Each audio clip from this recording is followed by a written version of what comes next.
Yo, what is up guys? It's me, Zachary, back bringing you some more NBA news. We got some things to talk about today going on in the NBA, so let's not waste any more time. Let's just get right into everything that's going on. But first, I do have to give a quick shout out to the sponsor of this video, SeatGeek. So it's actually been a while since I've done my last SeatGeek shout out. Had some things to work out behind the scenes, but we are back with the best sponsor to ever exist. And you guys already know what it is by now. It's the best way for you to buy tickets to games or any live event, period. Made even better when you use the promo code SDC to get $20 off your first order. There's a reason you see so many YouTubers vouching for this thing, is because it's legit. And if you haven't done it yet, then what are you waiting for? Go ahead and download SeatGeek by using the links in the description box below. Now with that out the way though, let's just get into everything that we gotta talk about today. And the first story that we have to cover today revolves around LeBron James and Kyrie Irving. Now of course, before the whole trade season phenomenon started going on with Anthony Davis requesting for a trade and Kristaps Porzingis actually getting traded, LeBron James and Kyrie Irving were the hottest topic in the NBA, with Kyrie coming out and saying that he called LeBron James to apologize, and after that we got a lot of reports out wondering whether or not Kyrie Irving would actually consider going to the Los Angeles Lakers to play with LeBron this offseason. Like I said, they used to be the hottest talking point in the NBA until all of the trade madness started to take place. However, even all of the LeBron Kyrie talk has died down a little bit. That didn't stop reporters from asking LeBron James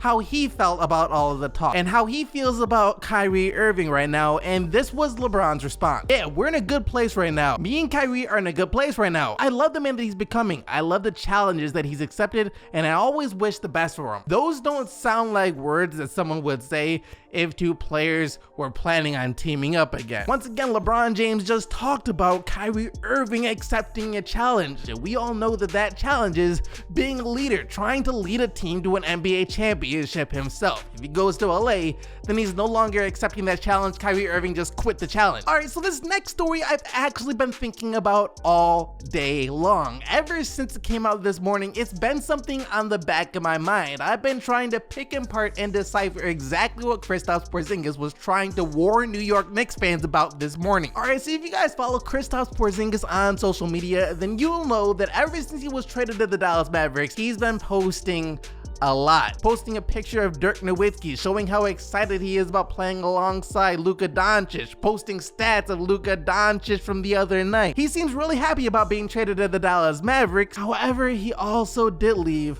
a warning or a message to Knicks fans, as in his Instagram story this morning, Kristaps Porzingis posted one simply saying the city deserves better than that. My advice to Knicks fans is to stay woke. On the surface, this is a very simple message from Kristaps Porzingis. Clearly, he's taking a shot at the Knicks upper management, their owner, their GM, the president of basketball operations, all three of those guys Kristaps Porzingis just took a shot at. Now, the Knicks front office doesn't have the reputation for being one of the most pristine front offices in the league. For Christ's sake, their owner skipped the draft a couple of years ago to go perform with his garage band. And that brings me to the idea that people have that the New York Knicks think they're about to become a super team over this NBA offseason. That's been the silver lining for the Knicks ever since they traded away Kristaps Porzingis. How much cap space they're going to have, the offer that they can now make for Anthony Davis. So many things that could potentially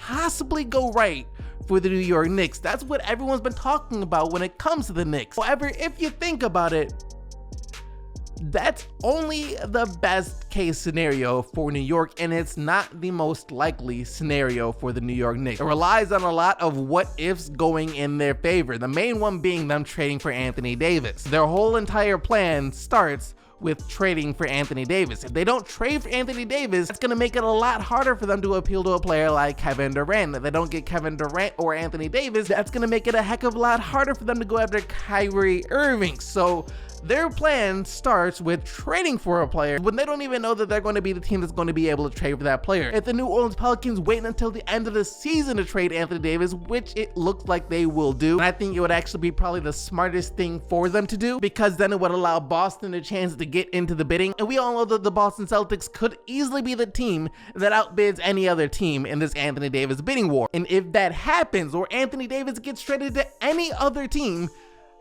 then what for the New York Knicks? Yeah, you're still traded for Dennis Smith Jr. and maybe he becomes the player that the Knicks need him to be, but once again, you gave up Kristaps Porzingis to get him. Now, yes, he is coming off a major injury, but that's still Kristaps Porzingis. We're seeing how players are recovering from these injuries. Zach LaVine came back extremely strong from his injury. DeMarcus Cousins only been a few games, but he's been looking really good coming back from his injury. Players nowadays, they come back fine from these injuries, so I don't doubt that Kristaps Porzingis on the Dallas Mavericks with Luka Doncic is going to be a very special player. And if the Knicks get stuck with Dennis Smith Jr. because they can't trade him for Anthony Davis or any other star player that becomes available that could help them bait Kevin Durant and Kyrie Irving to town, then this trade of Kristaps Porzingis for the Knicks will turn out to be terrible. And what no one's even talking about is the fact that the Knicks had to trade Porzingis in the first place. Kristaps Porzingis was so unhappy with the dysfunction and how the Knicks were being ran that he said he wanted out. That should say a lot for the state that the New York Knicks are in. And if the Knicks are being that poorly run, then what makes you think a player like Anthony Davis, Kevin Durant, or Kyrie Irving are even going to want to play there? I know if I was a player and I could play anywhere that I want, why would I want to sign with a team that has terrible management? Why would I want to sign with a team that star player just requested out? Their star player that loved New York, loved the fans. Kristaps Porzingis loved everything except for the management of the New York Knicks. That's a huge red flag. And this combined with Kristaps Porzingis' cryptic message on Instagram this morning, I really want to know exactly what happened within the New York Knicks for it to get this bad. All things considered, LeBron James on the Lakers so far this season hasn't spurred up as much drama as I thought it would. Last year with the Cleveland Cavaliers, that was an all-time high for amount of drama on a LeBron James team. IT was snitching on everybody in the locker room, calling Kevin Love out for being sick. Kevin Love wasn't happy. Kyrie Irving got out at the right time. Cleveland last year, man, set an all-time high for the most LeBron James drama in a single season. And this year with the Los Angeles Lakers, yeah, there's been drama. A lot of it's been trade rumors and who the Lakers should trade in order to get Anthony Davis. That's been most of the talk, as well as Luke Walton, firing Luke Walton. That's been the main two things that the people have been talking about when it comes to the Los Angeles Lakers, and that continued today, as now we are getting reports out saying that some of the Lakers veterans and Luke Walton aren't quite seeing eye to eye, with Luke Walton calling out the veterans for their selfish play in the Lakers' loss to the Golden State Warriors a couple of nights ago. However, we were also getting reports that the veteran players were lashing out at Luke Walton over minutes, touches, opportunities, and just his coaching in general. The article even saying that Luke Walton felt offended when Michael Beasley referred to him as bro during one of his post-game interviews not too long ago. And that right there is a sign that Luke Walton might not have the respect of this Los Angeles Lakers team, especially the veterans. Remember, Luke Walton was drafted in the same draft class as LeBron James back in 2003. He's only 38 years old. For a coach, he's pretty young, and he's a coach that played in the NBA. And let's not act like during his time in the NBA, he was anything special. He wasn't his father. And then on top of that, as a coach, the man really hasn't done anything. His claim to fame as a coach was that Warriors win streak when the Warriors were without Steve Kerr, when they won their first 24 games of the season.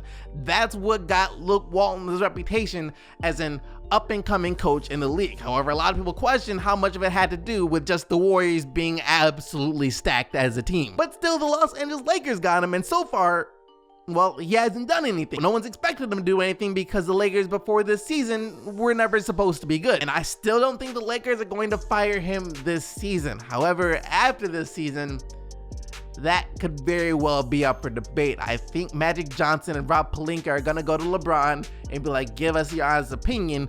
Luke Walton, stay or go.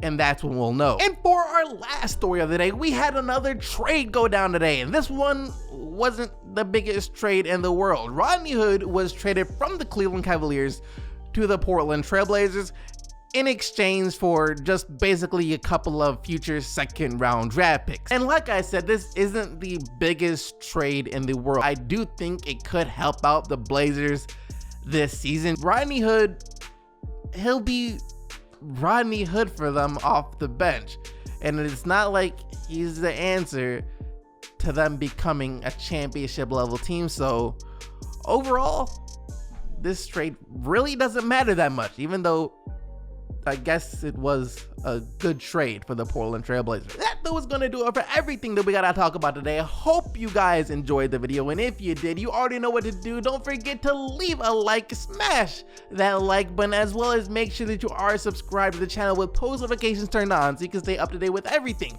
that goes on in the NBA. Thank you once again for watching though. You guys already know that you are the real MVPs, but that being said, until next time, I'm out of here. Peace!